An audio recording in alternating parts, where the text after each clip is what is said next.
Assalamualaikum warahmatullahi wabarakatuh.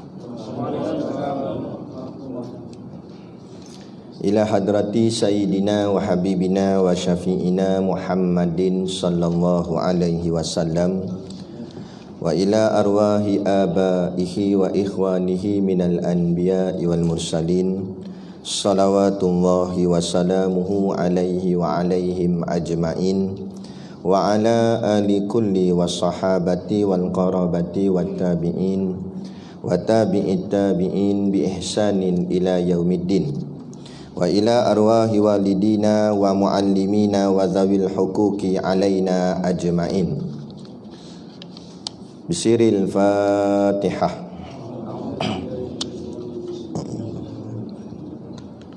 Bismillahirrahmanirrahim.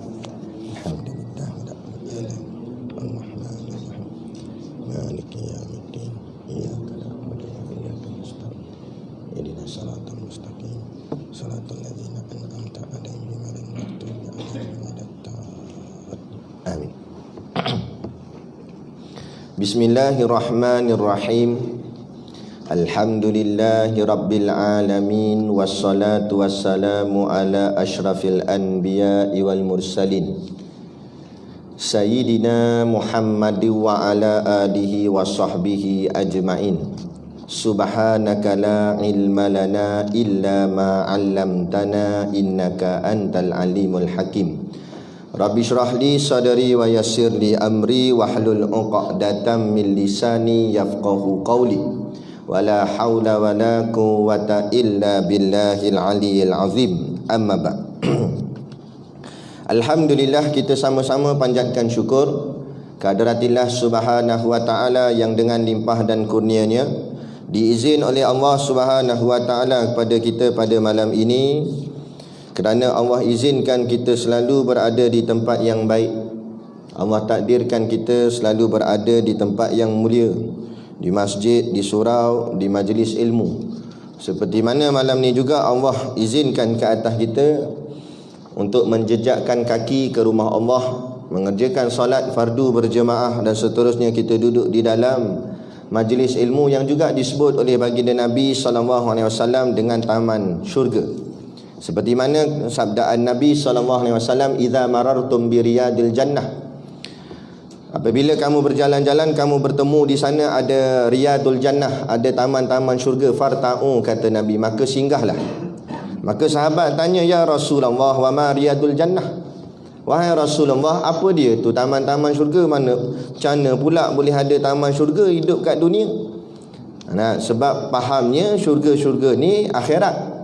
Nah, tapi kata Nabi, kamu berjalan di dunia ni nampak taman-taman syurga, singgah. Maka sahabat tanya, taman syurga macam mana? Setahu kami ni syurga ni bahagian akhirat. Dunia macam mana pula boleh kata ada syurganya? Maka jawab baginda Nabi SAW, yang dimaksudkan dengan taman-taman syurga itu ialah hilakul zikr. Hilakul zikr ni maksudnya majlis zikir. Majlis zikir, kata Imam Ahmad dalam musnadnya, bahawa majlis zikir itu terbahagi kepada dua. Yang pertama, majlis zikir memang zikir sungguh lah, iaitu la ilaha illallah ke tahlil ke wirid pasmayang tu ke, itu majlis zikir juga. Satu lagi dipanggil majlis zikir ialah ambil daripada asal perkataan zikir itu sendiri. Zikir ni asal perkataannya zal kafra, zakara, dengan makna zakara tu artinya ingat. Jadi zikir ialah ingat. Sebab tu kita buat majlis ilmu ke sebagainya, kita namakan dia tazkirah. Kenapa disebut tazkirah? Tazkirah tu ambil daripada perkataan zakara tu lah, yang maknanya tazkirah tu ialah mengingatkan, ingat, mengingatkan. Jadi majlis zikir, maka itulah majlis yang mengingatkan kita kepada Allah, kepada Rasulullah, dan juga kepada agama tercinta ni. Maka kalau majlis tu ada sebut, ada ingatkan kita tentang Allah, Rasulullah atau Islam, maka majlis tu juga disebut sebagai majlis zikir. Bila majlis zikir inilah dipanggil oleh Rasulullah dengan riyadul jannah, yakni taman-taman syurga. Maka harap-harapnya di dunia Allah izinkan kita berada dalam taman-taman syurga Allah. Nanti di hari akhirat kelak Allah izinkan kita berada di dalam syurganya yang sebenar, insya-Allah. Amin ya rabbal alamin. Yang saya hormati pengerusi surau dan seluruh saf kepimpinannya, para imam, para bilal, tok-tok siap yang tak dapat kita nak sebutkan namanya satu persatu, yang amat-amat disanjungi para asatizah, alim-alim ulama, tuan-tuan guru, ustaz ataupun ustazah yang mungkin hadir pada malam ini, mohonlah ditegur kepada hamba yang fakir dalam bidang ilmu ini sekiranya apa yang disampaikan dan dikongsikan ada salah dan silapnya. Yang kita kasihi ayah-ayah, ibu-ibu, pemuda-pemudi, muslimin dan muslimat yang dirahmati Allah sekalian. Baik. Jadi malam ni saya sepatutnya ada kuliah di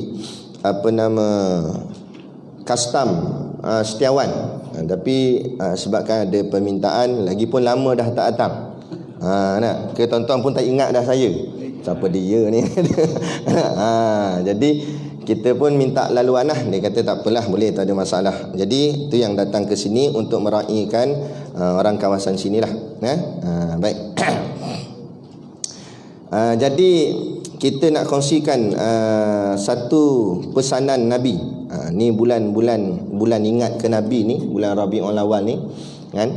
Bulan memperingati, bukan bulan ni jelas kena ingat Nabi, setiap bulan kena ingat Nabi. Tapi teringatnya atas sebab kelahiran Rasulullah SAW.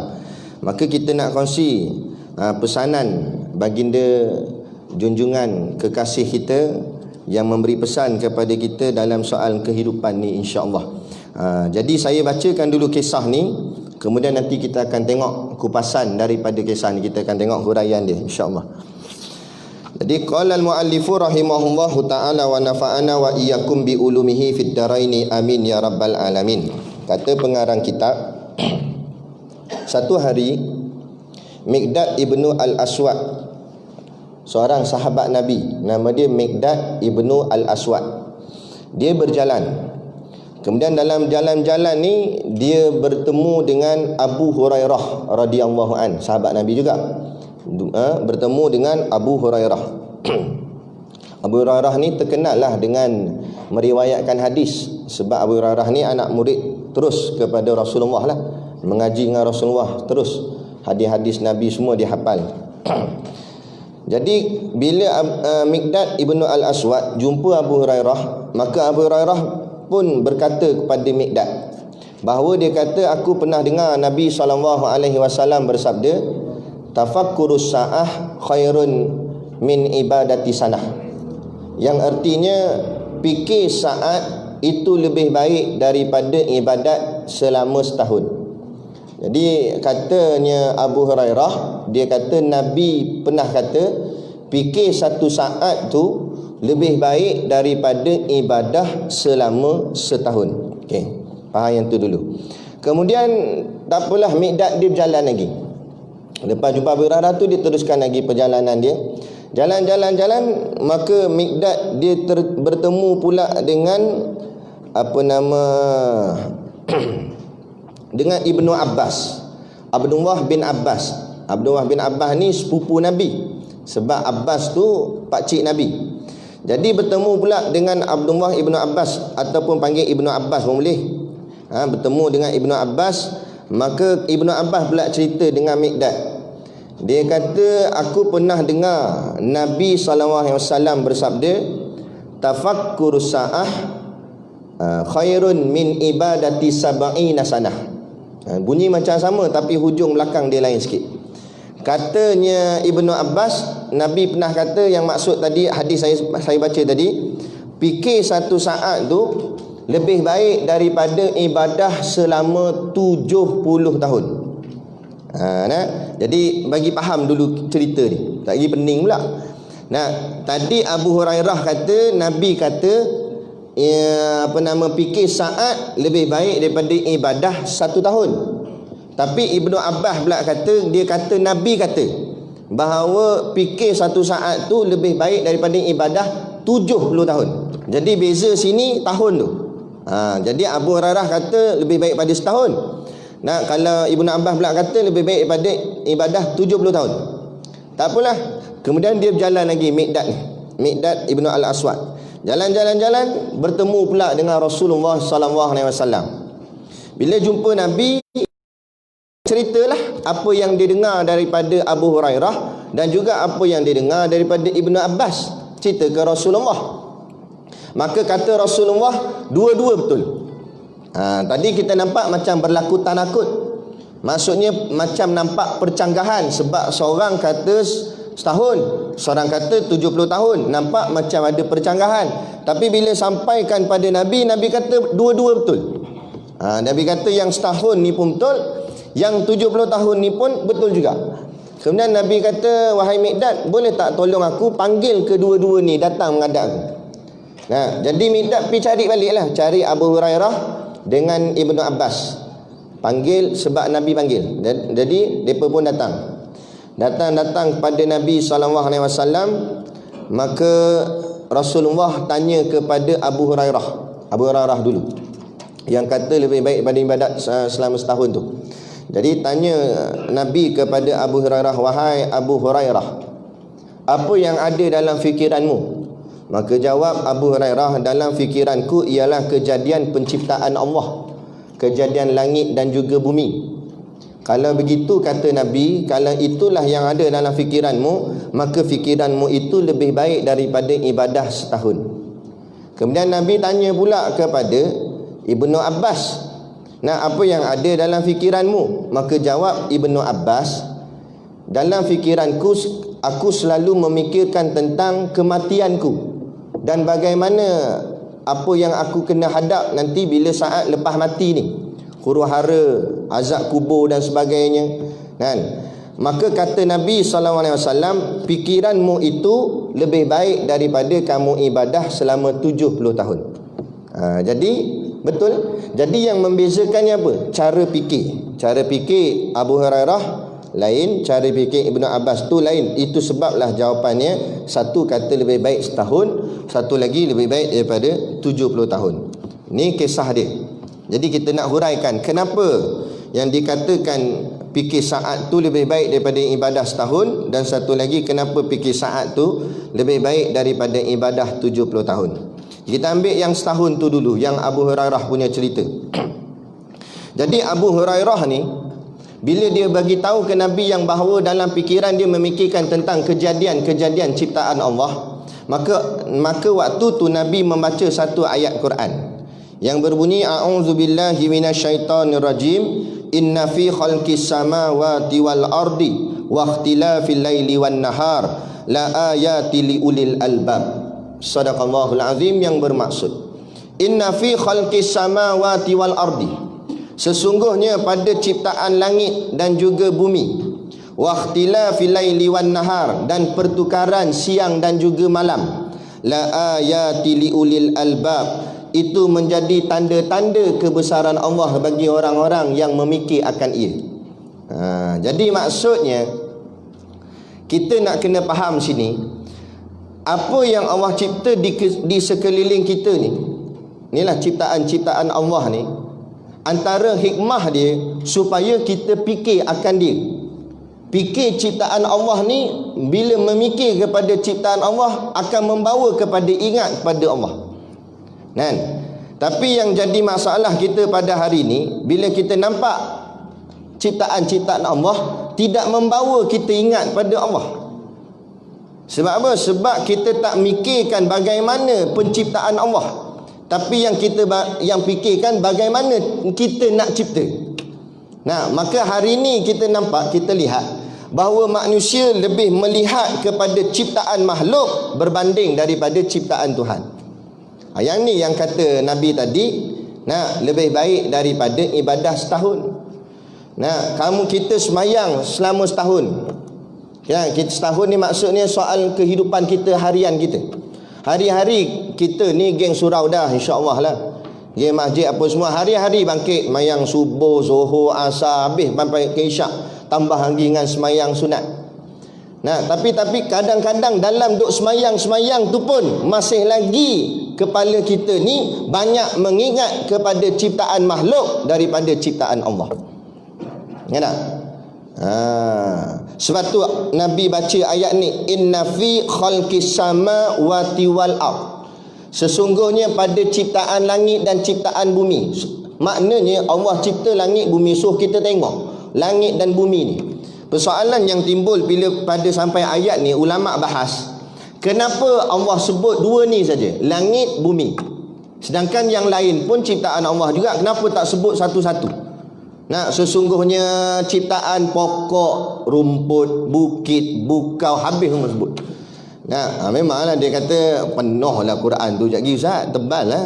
Nah, memang betul pun. Tapi persoalannya pula, kenapa Allah sebut dua? Langit, bumi. Kenapa Allah tak simpulkan satu saja? Nah, sesungguhnya pada penciptaan aku, pada semua alam. Sebab langit pun alam juga, bumi pun alam juga. Kan sekalikan kan boleh. Nah, tapi Allah sebut dua, langit, bumi. Apa maknanya situ? Nah, maknanya kita tengok diri kita ni tang mana. Ini saya tinggalkan sekejap ni langit bumi ni, ayat ni tadi pasal langit bumi ni kita letak tepi sekejap.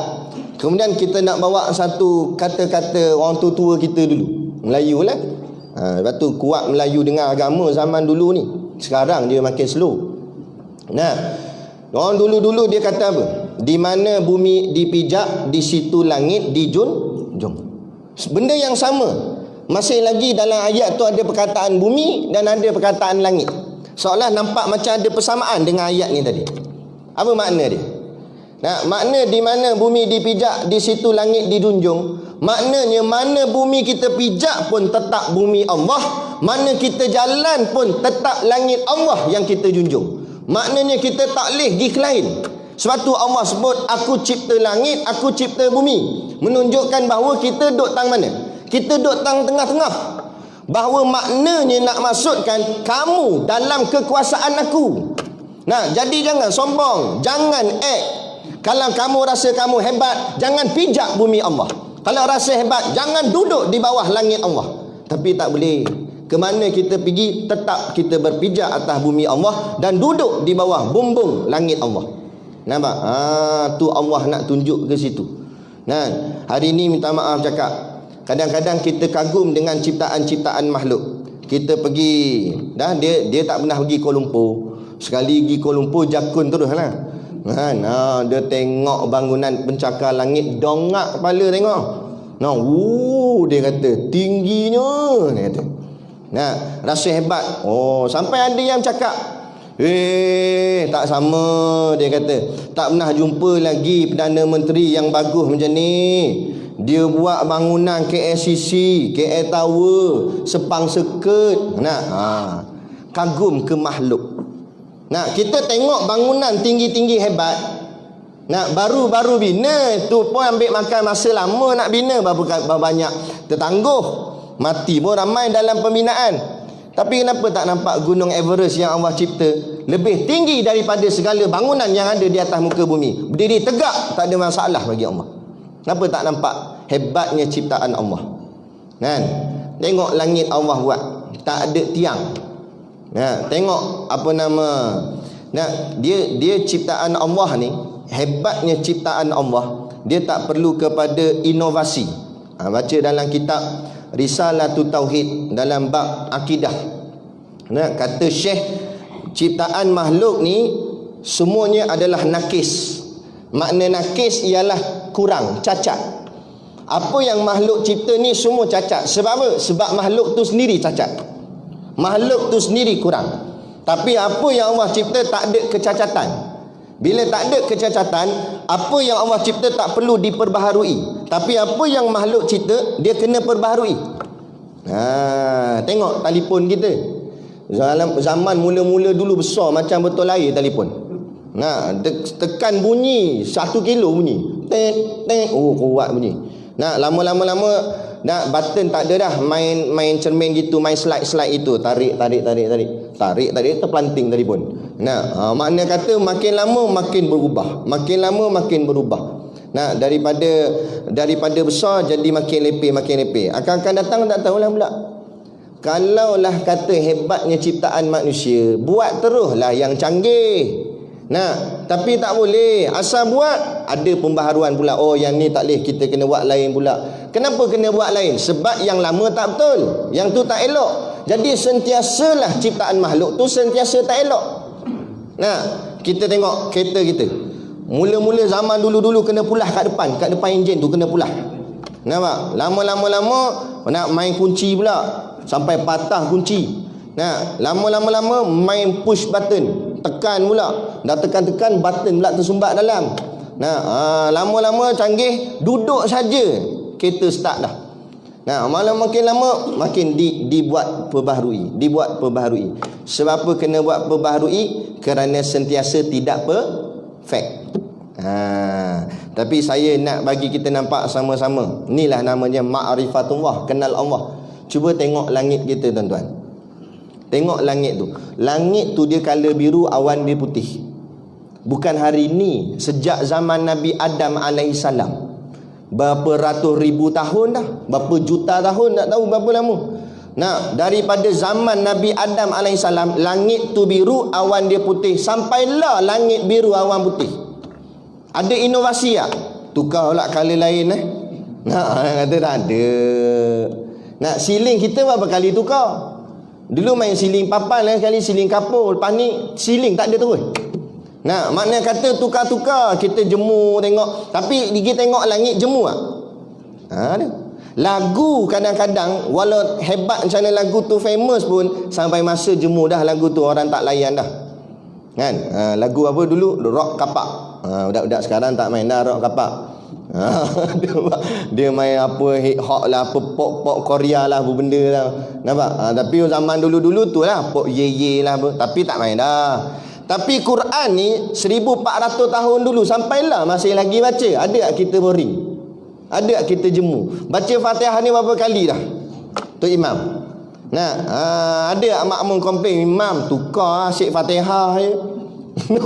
Tukar lain tak boleh, tukar lain. Nah tu mana ada jemu. Sebab apa? Sebab tu datang daripada Allah. Tu nak kata hebatnya Allah. Kan? Jadi bila Allah cipta alam ni semua, sebab tu dipanggil alam. Alam ni alamat kata ulama. Alamat ni maksud apa? Tanda. Tengok tu ingat Allah. Dia contohnya macam kami lah. Kami contoh lah, nak buat contoh. Kami dengan tok guru kami lah. Kami dah biasa dah tengok tok guru ni dia naik highlight hitam. Jadi bila jalan mana-mana ternampak je highlight hitam, kita ingat siapa? Nampak je highlight hitam, oh teringat tok guru. Betul? Sebab bila hati tu dah terlampau kasih, hati tu dah terlampau melekat, tengok tanda dia, bukan dia, tengok tanda je teringat dia. Itu juga orang yang hatinya melekat kepada Allah, sayang sangat pada Allah, tengok tanda-tanda ciptaan terus kepada Allah, terus ingat pada Allah. Ni tapi tak kita tengok matahari ingat benda. Oh, panas hari ni boleh jemur baju. Dia tengok matahari sebab nak jemur baju. Tengok hujan, Allah tak bawa baju hujan nak pergi kerja ni. Dia fikir tu. Sebab tu saya pesan, kita orang beriman bila bangun daripada tidur pagi-pagi hari, jangan kita fikir kerja dulu nombor satu. Jangan bangun pagi tu bangun pagi alhamdulillah boleh pergi kerja, dia kata. Boleh dah cari duit lagi, boleh niaga lagi, bukan. Tu nombor 2, nombor 3, nombor 4. Nah, kalau itu kita letak nombor 1, apa beza kita dengan kafir? Kafir pun bangun pagi sebab nak pergi kerja. Jadi kalau kita orang beriman bangun pagi pun sebab sibuk nak pergi kerja, sama dengan kafir baru setarah lah. Nah, tapi apa bezanya? Beza kita orang beriman bukan langsung tak boleh fikir pasal kerja. Tapi nombor 1, bangun tidur tu ucap alhamdulillah, terima kasih Allah kerana hidupkan aku lagi pada hari ini. Ini bermakna engkau beri peluang pada aku untuk betulkan apa yang tak betul. Betul tak? Berapa ramai sahabat-sahabat kita, kawan-kawan kita tak ada dah. Dia boleh betulkan balik hidup dia? Tak boleh dah. Senyap dah lah dalam kubur. Kita hari-hari, katalah contoh esok ni ada lagi hari buat kita, masih lagi ada kesempatan masa untuk kita repair. Zaman dulu-dulu kita ada tinggal semayang, boleh qada balik kan. Ada benda dosa kita buat tak selesai, hutang kita dengan orang ke tak selesai, dan lagi masa tu ada lagi. Sebab tidur-tidur ni adalah kematian. Kematian yang sementara. Takut-takut gelap terus, tak celik-celik dah, tak terang-terang dah. Takut gigi terus. Sebab itulah Nabi ajar sebelum tidur baca doa dulu apa semua. Sebab takut pergi malam tu pergi terus.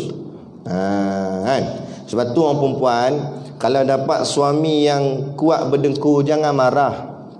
Jangan marah. Itu tanda dia hidup lagi. Betul lah. Ada bunyi apalah. Takut tiba-tiba senyap macam tengah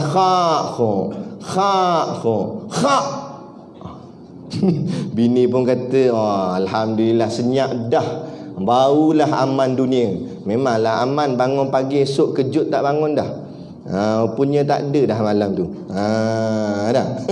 Ada tak? Jadi itu nikmat juga sebenarnya. Jadi maknanya inilah dia. Yang kita kena renung. Macam hari inilah ujian yang Allah datangkan pada kita tuan-tuan, iaitu ujian apa? Corona virus COVID-19 ni lah. Kan? Jadi kalau bila kita nampak corona ni, kita nampak siapa? Kalau kita ni hatinya orang beriman, bila nampak je corona ni, tak payah kata baru sekarang, mula-mula awal dulu. Bila sebut je wabak ni, automatik kepala akan ingat Allah. Itu baru orang tu betul-betul beriman. Tapi kalau dalam kepala dia fikir ke lain, fikir habis mampu lagi, kalau PKP duit tak ada lah, kerja habis lah, kena buang lah. Yang tu masalah. Takut hati tu ada masalah. Hati tu tak boleh ingat kepada Allah. Padahal apa yang Allah buat datang ni supaya kita ingat pada dia. Tapi jadi kita tak ingat pada dia. Allah datang tu macam kita, Allah bagi kita sakit. Dan ada hikmah sebalik sakit. Bila sakit, barulah mulut ini akan terkeluar dengan ikhlas daripada hati. Allah, ya Allah sakit, ya Allah. Baru nak sebut nama Allah. Baru nak istighfar, astagfirullah. Barulah kata tu keluar daripada hati. Zikir pas mayang ni kadang-kadang zikir adat je lah.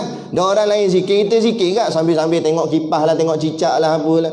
Dan kadang-kadang hati tu tak betul-betul. Tapi bila tayang sakit tu paling ikhlas tu. Tu paling betul kita sebut tu.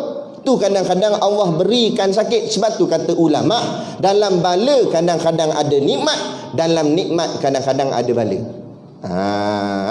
Jadi biar kita nampak bala ujian yang Allah datangkan ni, kita cari di dalamnya nikmat dia. Bukan memandang balanya, tapi memandang nikmat di sebaliknya. Kan? Cari mana nikmat dia. Nikmat bila kena contoh, orang duk serabut kata kalau PKP habislah kita dah. Boleh jadi Allah buat datangkan pada kita PKP, kita tak boleh keluar rumah, kena duduk dalam rumah saja. Itulah kesempatan masa yang Allah bagi peluang untuk kita repair balik semayang qada kita yang tertinggal lama. Kita dulu jawab selalu tak ada masa. Ni banyak masa.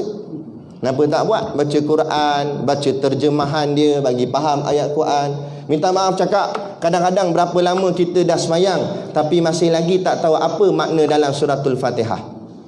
Ayat ni yang Nabi kata, tafakkurus sa'ah khairun min ibadati sanah. Kamu fikir saat lebih baik daripada kamu ibadat selama setahun. Kamu ibadat, tapi kamu sendiri tak faham apa ibadat yang kamu buat. Kamu tak tahu Fatihah apa yang kamu baca. Apa makna dia? Jadi kadang-kadang ni lah masa yang kita kena peruntukkan, fikir balik. Ibadat kita ni tujuan untuk apa? Kita takut tuan-tuan, ibadat kita jadi adat. Ibadat jadi adat. Adat ni maksud adat macam mana? Kebiasaan. Orang pergi semayang, kita pun pergi semayang tak? Orang pergi buat umrah tak? Tapi niat bukanlah nak memahami sirah-sirah Nabi di tanah haram. Tengok hari ni Allah sekat dah kita ke sana. Sebab kita ni dulu pergi ke sana tujuan apa? Nak beli cerek. Nampak? Ni list panjang ni. Dekat 5 muka surat. Kawan-kawan duk pesan. Jiran sebelah duk pesan, suruh beli ni, beli tu, beli ni. Jadi niat pergi tu, naik kapal terbang tu, niat dah nak pergi beli barang. Bukan niat nak tengok macam mana kesan-kesan tinggalan Rasulullah dalam nak menegakkan agama Allah. Jadi dia tak ada roh. Sebab tu balik sama je, tak jadi apa kak. Yang ni sebab ni lah. Sebab dia sendiri tak faham apa yang dia buat, kerana dia tak pernah memikir pun. Sebab tu Nabi kata, kamu fikir saat itu lebih baik daripada kamu apa yang kamu ibadatkan. Itu maksud dia. Jadi contoh macam wabak ni, kenapa kita duk kalut sibuk sangat mencari penawarnya daripada belah barat? Kenapa dah tak ada penawar bahagian daripada agama kita sendiri? Nah, kita ni banyak ikut terus telunjuk barat, sikit-sikit barat, sikit-sikit barat. Nah, sedangkan Islam ni lengkap. Islam ni lengkap, syumul, semua ada. Bukan aspek ibadatnya saja Islam, aspek kesihatan ada dalam Islam, segala jenis aspek ada dalam Islam. Tapi bila-bila kita nampak Islam ni bahagian ibadat je lah, tapi bahagian-bahagian lain tak nampak dah Islam. Nampak belah lain, nampak kafir lah, nampak itulah. Ini masalah kita. Kan? Contoh macam bila ni ada sampai ada yang kata dia kata kalaulah vaksin ni tak jumpa lagi, mampuslah kita. Hei, cakap apa gitu ni? Yang mampuskan kita, yang hidupkan kita bukan vaksin tak vaksin, Allah. Kita boleh berikhtiar, tak salah nak ikhtiar dengan vaksin, ikhtiar dengan mask tutup mulut, ikhtiar dengan solat jarak-jarak, itu ikhtiar. Nah, tapi hakikatnya Allah. Nah, kenapa kita sebagai orang Islam tak mendahulukan apa yang dibawa datang oleh Rasulullah dan juga Allah? Yang ni yang Nabi kata fattabi'uni. Nah, kalau betul kamu cintakan Allah, fattabi'uni, ikut aku. Tapi ada kita ikut Nabi. Nah, buka dalam kitab Sahih Bukhari, hadis yang sahih. Nah, Nabi kata fil habbati saudai, dalam habatus sauda, syifaun min kulli da'in, adalah penyembuh bagi segala jenis penyakit. Nah, ilas sama, melainkan mati, kata Nabi. Nah, hadis ni bukan hadis lemah, hadis sahih dalam kitab Imam Bukhari. Nah, maknanya dalam habatus sauda itu ubat bagi segala jenis penyakit, melainkan mati saja tak boleh.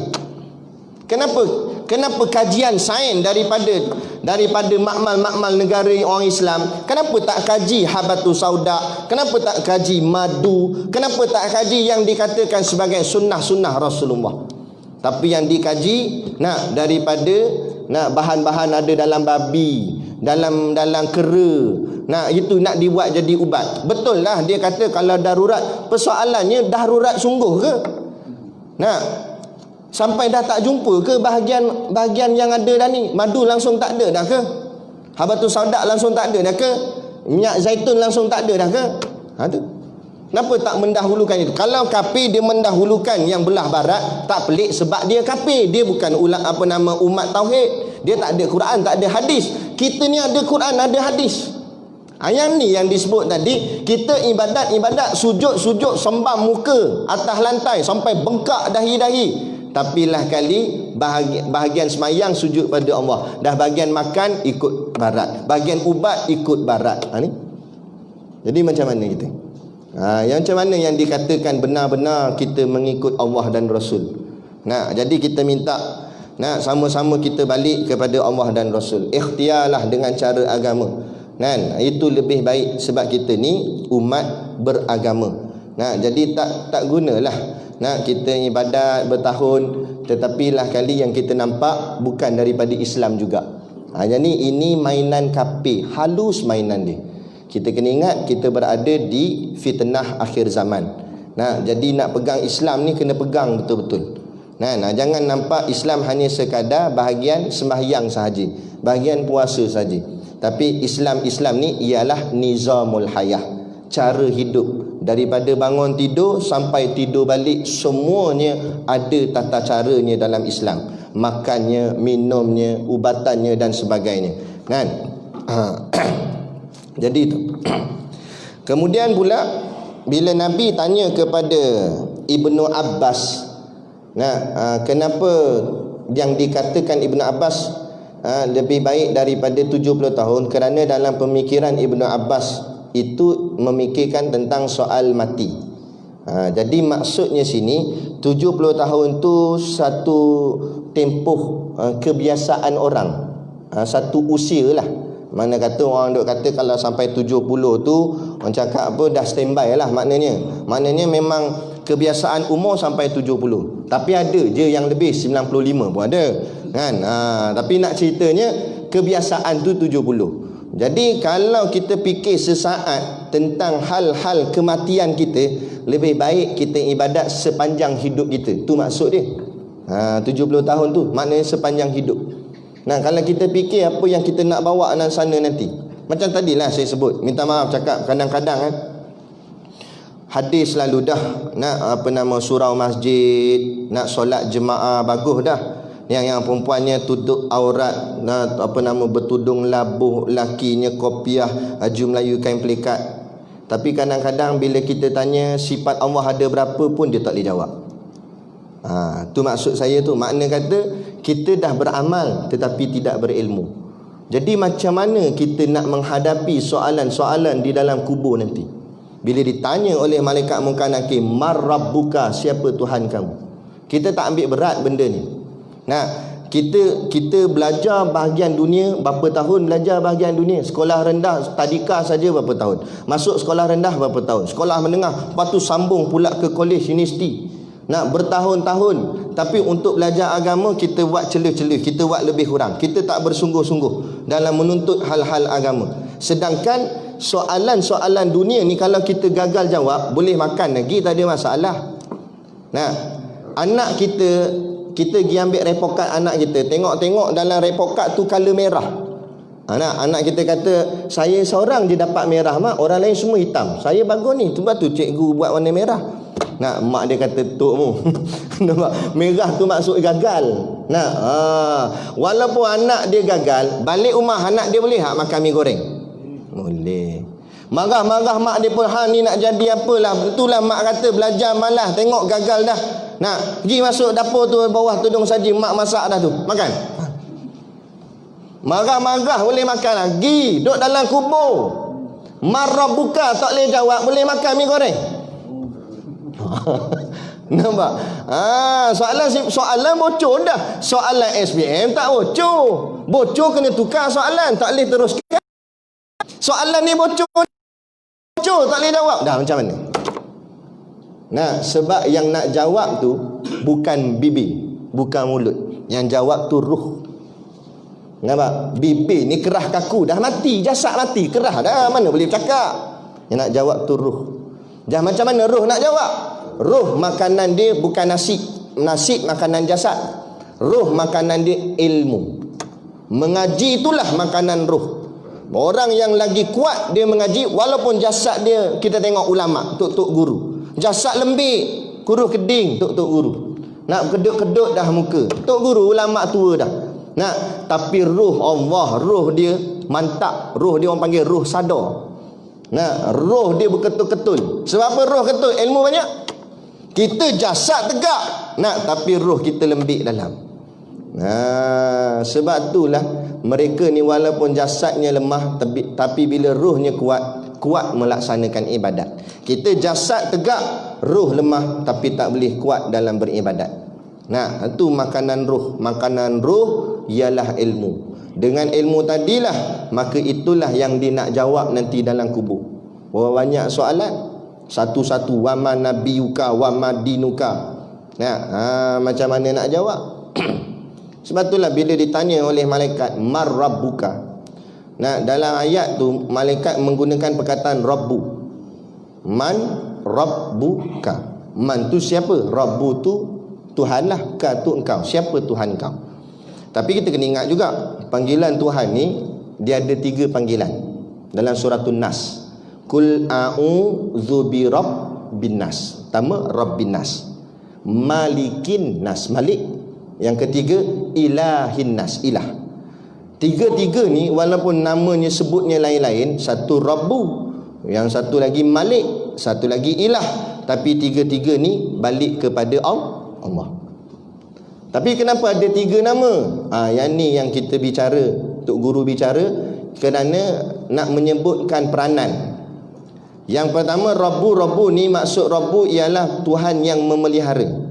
Maksud memelihara ni yang jaga kita, yang bagi makan, yang bagi minum, yang bagi rezeki, yang bagi sehat, yang bagi macam-macam, yang jaga pelihara kehidupan kita ni, itu dipanggil Rabbu. Yang kedua Malik. Malik ni maksudnya pemilik, raja, tuan. Kalau yang ketiga Ilah, makna kata yang disembah. Jadi Tok Guru kami dia buat kiasan untuk mudah faham. Dia bawa cerita kambing. Sebab kami di pondok jaga kambing. Jadi Tok Guru buat contoh kambing. Dia kata ada orang tugas dia bagi makan kambing, bagi makan, bagi minum, jaga kambing tu sihat sakit dia jaga. Dia itulah ibarat contoh macam Rabbu. Malik ni pula tuan pada kambing. Nah, kadang-kadang tuan kambing sendiri yang bagi makan, tapi kadang-kadang yang bagi makan orang lain, yang milik orang lain. Nah, milik ni kadang-kadang mungkin bukan dia bagi makan sebab dia dah upah pekerja suruh jaga makan, dia pemiliknya. Nah, jadi itu pemilik. Jadi kalau pemilik ni dia boleh buat suka hati dia lah. Kan? Tokek kambing ni kalau dia masuk kandang kambing, masuk dia bukan terajang pintu kambing, terajang kambing tu. Kambing tu terajang, campak kambing.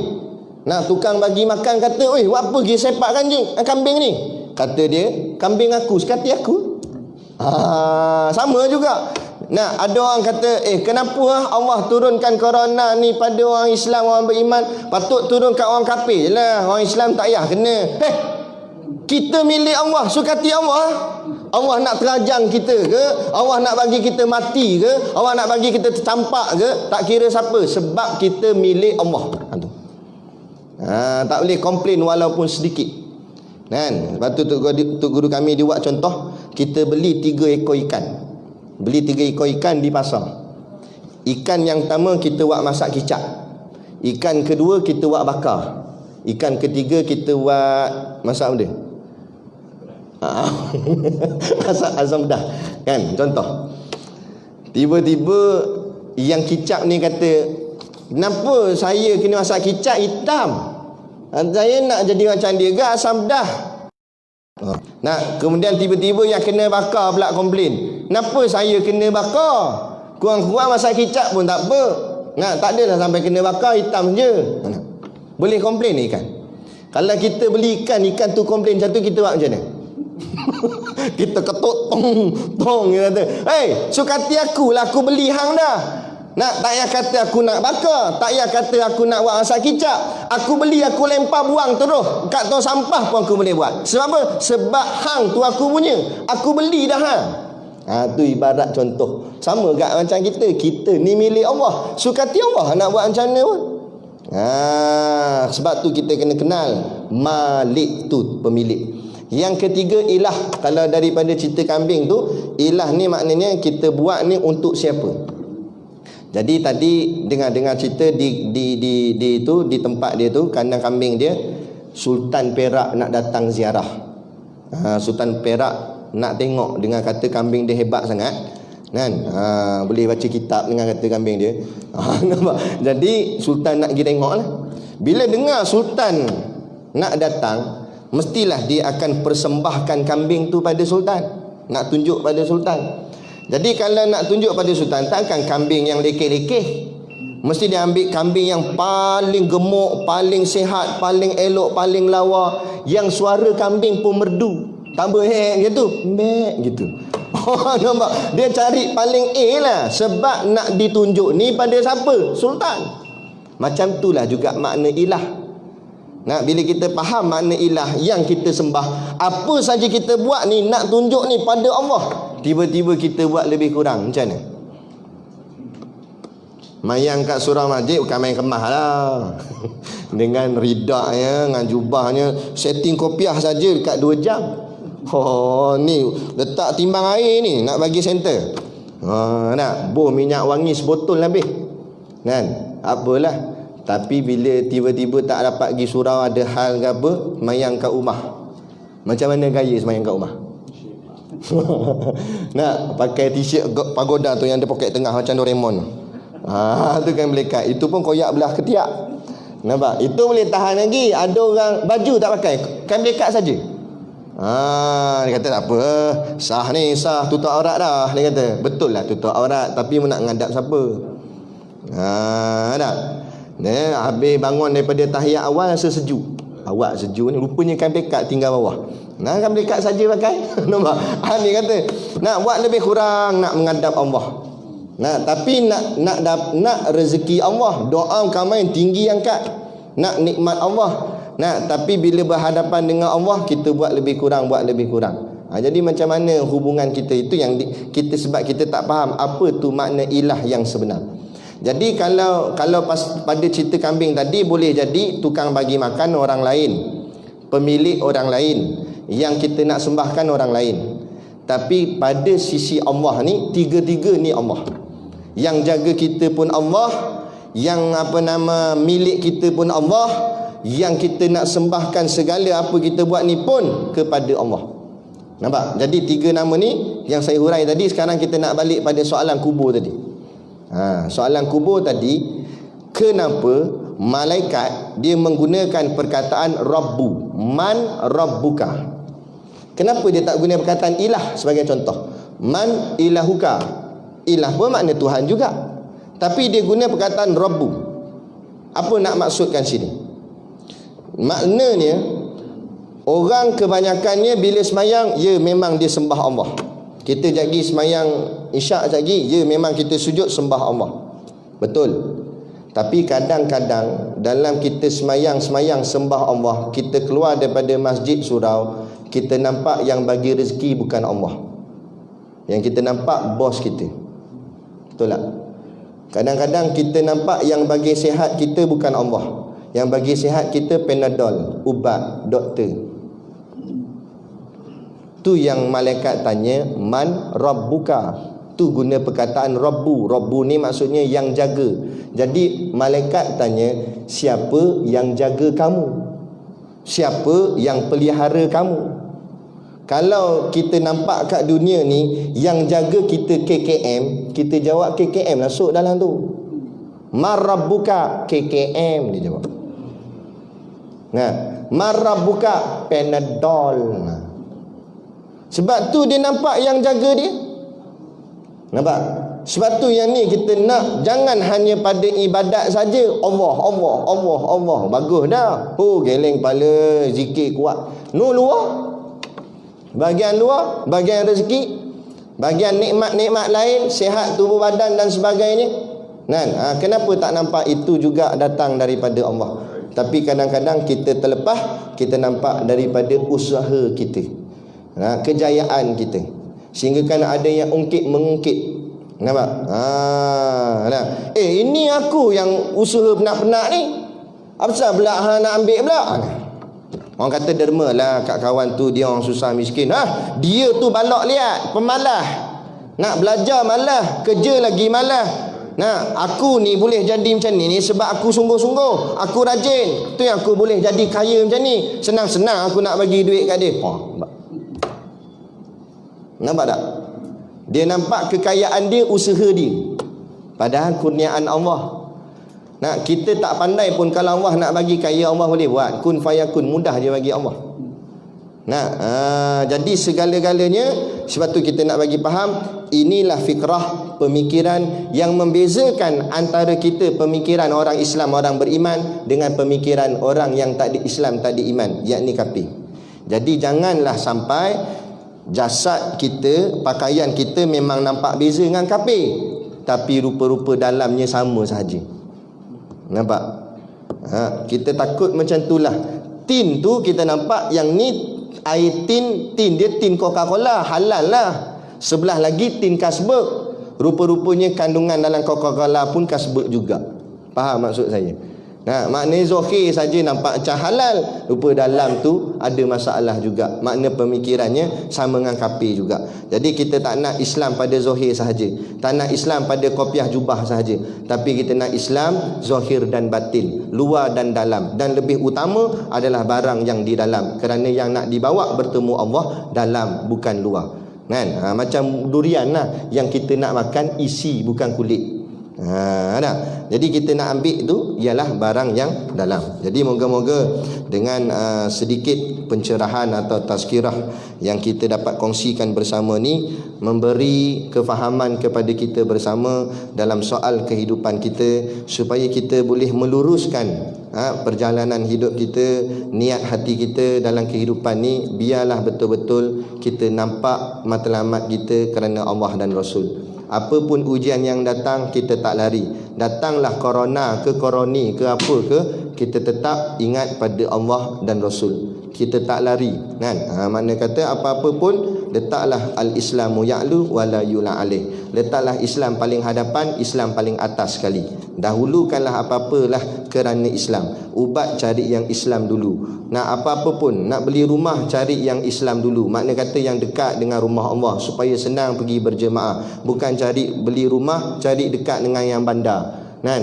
Kita buat apa pun kiblat kita Islam. Buat apa pun kerana Islam, untuk Islam. Barulah hidup kita ni benar-benar sebagai orang Islam. Barulah bertepatan kata dalam ayat Quran itu, fattabi'uni. Barulah kita betul-betul ikut baginda Nabi SAW. Barulah jawabnya, yuhibbukumullah. Nescayalah Allah kasih pada kamu, wa yaghfir lakum dzunubakum, serta Allah ampunkan segala dosa-dosa kamu. Barulah layak menerima balasan itu, insya-Allah. Jadi cukup sekadar tu dulu pada malam ni yang dapat kita kongsikan bersama. Jadi macam biasa, mana kuliah saya pergi, kita ada bawa sedikit produk perniagaan untuk menampung sekolah pondok dan juga tahfiz kami. Jadi pakak-pakak lah nak membeli sambil menderma. Itu pun jihad juga tu.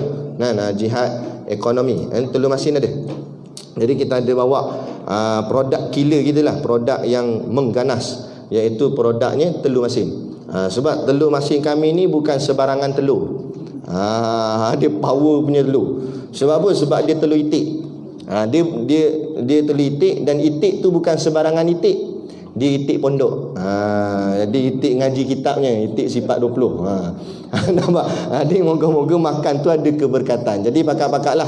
Nah, tuan-tuan, belilah niat sambil menderma untuk bantu sekolah pondok Tok Guru Siddiq Noh. Moga-moga dengan bantuan tuan-tuan kami dapat melahirkan pelapis-pelapis ulama pada masa-masa akan datang, khususnya di negeri kita Perak dan umumnya di seluruh negara dan seluruh dunia, insya-Allah. Jadi cukup sekadar tu. Wabillahi taufik wal hidayah.